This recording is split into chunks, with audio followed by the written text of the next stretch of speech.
সুপ্রিয় শিক্ষার্থী, আপনাদের সবাইকে স্বাগতম জানাচ্ছি পাইথন ভিডিও টিউটোরিয়ালে। আমাদের আজকের টপিক হচ্ছে ফাংশনে কিভাবে আমরা ডাটাকে রিটার্ন করতে পারি সেই বিষয়ে কথা বলবো। আমরা সরাসরি চলে যাব আমাদের এডিটর পাইচার্মে। আমাদের অলরেডি ফাংশন ডট পাইথন নামে একটি ফাইল তৈরি করা আছে। এই ফাইলে আজকে আমরা কাজ করব। একটা ফাংশন নিয়ে নিচ্ছি এখানে।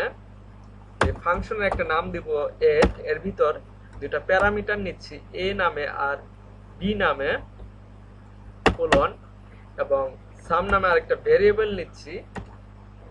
এর ভিতর এই এ প্লাস বি কে রাখবো এবং আমি প্রিন্ট করব সাম কে।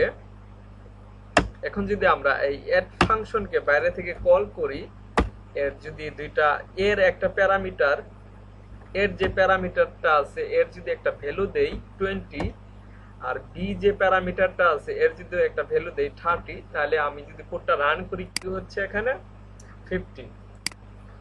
এখানে কি হচ্ছে, একটা ফাংশন নিছি এড নামে, যার একটা প্যারামিটার এ এবং আরেকটা প্যারামিটার হচ্ছে বি। সাম নামে একটা ভেরিয়েবল নিছি। এই ভেরিয়েবলের ভিতর এ প্লাস বি, এ প্যারামিটার আর বি প্যারামিটারকে প্লাস করে রাখছি সামের ভিতর। এখানে প্রিন্ট করতেছি সাম। এরপর বাইরে থেকে যখন আমরা এই এড ফাংশনের ভিতর দুইটা প্যারামিটারে ভ্যালু দিছি 20 এবং 30, আমাদের এখানে রেজাল্ট আসতেছে 50। এখন যদি আমরা এই প্রিন্টের জায়গায় রিটার্ন দেই, কি হচ্ছে, রিটার্ন সাম। সামকে আমরা রিটার্ন করতেছি। এখানে কি করতেছি, আমরা সামকে রিটার্ন করতেছি। এখন যদি আমরা রান করি আমাদের কোডটা, আমাদের এখানে কোনো আউটপুট আসতেছে না। কারণ কি, রিটার্ন কেন আমরা ইউজ করে থাকি বা রিটার্ন ইউজ করার ফলে আমাদের এখানে কোডটা রান হচ্ছে কিন্তু কোনো আউটপুট আসতেছে না। কারণ কি, যখন আমরা যে ভেরিয়েবলকে রিটার্ন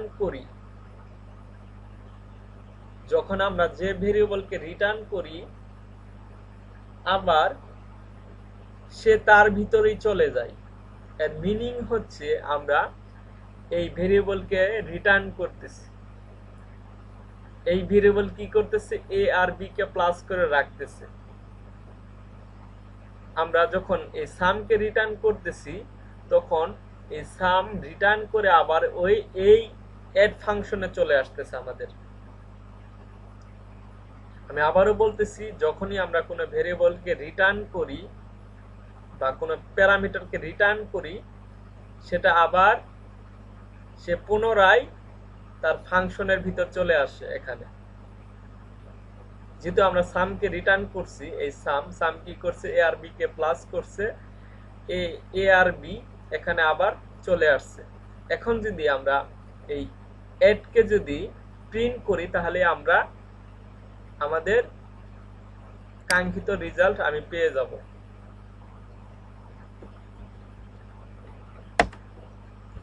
এখন যদি আমি কোডটা রান করি, আমাদের আউটপুট আসতেছে 50।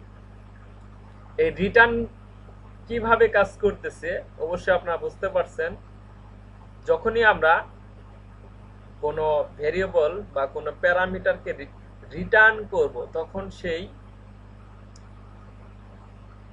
ভেরিয়েবল বা যে প্যারামিটারকে আমরা রিটার্ন করব, সেই ভেরিয়েবল বা সেই প্যারামিটার যে ফাংশনের আন্ডারে থাকবে, সেই ফাংশনকে আমরা যদি প্রিন্ট করি, তাহলে আমরা আমাদের কাঙ্ক্ষিত রেজাল্ট পেয়ে যাব। আমরা চাইলে সরাসরি আমাদের এই এডকে আমরা প্রিন্ট না করে আমরা একটা ভেরিয়েবলের ভিতর রাখতে পারি। আমাদের এই এডকে রেজাল্ট নামে একটা ভেরিয়েবল নিলাম। এখন যদি আমি এই রেজাল্টকে প্রিন্ট করি, রান করি, আমাদের 50 দেখাচ্ছে। আমি এখানে কি করছি আবার দেখাচ্ছি। একটা ফাংশন নিছি, যার দুইটা প্যারামিটার এ এবং বি। সাম করছি, সাম করে রাখছি, এ আর বি কে সাম করে রাখছি সাম ভেরিয়েবলের ভিতর, এবং রিটার্ন করছি সামকে। রিটার্ন করার পর আবার আমাদের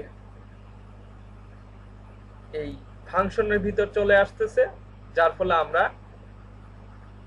এই ফাংশনকে একটা ভেরিয়েবলের ভিতর রাখছি, এখন আমরা প্রিন্ট করতেছি এই রেজাল্টকে।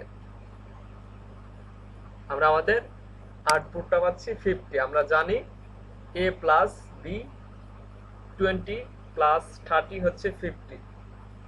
এখন আমি আরেকটা জিনিস দেখাচ্ছি রিটার্নের, সেটা হচ্ছে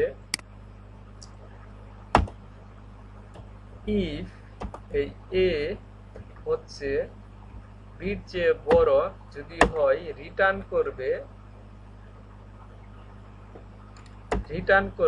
a কে, ইলস রিটার্ন করবে b কে।